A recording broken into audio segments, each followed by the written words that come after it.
નવરાત્રી દરમિયાન પાવાગઢમાં આ વર્ષે વધુ સુસંગત અને વ્યવસ્થિત આયોજન કરવામાં આવ્યું। પાવાગઢ દર્શન માટે આવેલા લોકોમાં પરિવારજનો એકબીજાથી વિખૂટા પડી જાય તેવી પરિસ્થિતિ ઊભી ન થાય અને જો થાય તો તરત જ સંપર્ક સાધી શકાય તે માટે સમગ્ર ડુંગર પર એકીકૃત માળખું ઊભું કરાયું।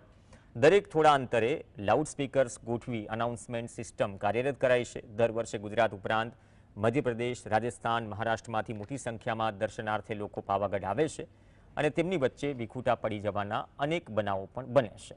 પાવાગઢ ડુંગર પર મોબાઈલ નેટવર્ક ઉપલબ્ધ ન હોવાથી સંપર્ક સાધવો મુશ્કેલ છે।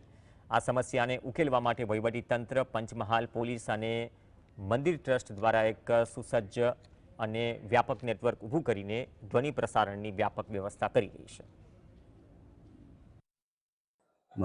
પોલીસ ફાળવવામાં આવી છે, જે પૈકી 3 ડીવાયએસપી, 8 પીઆઈ, 27 પીએસઆઈ અને હોમગાર્ડ, જીઆરડી, ટીઆરબી પોલીસ જવાનો ત્રણેય જિલ્લાના મળી કુલ 775 પોલીસનો બંદોબસ્ત અહીં રાઉન્ડ ધ ક્લોક ગોઠવવામાં આવ્યો છે।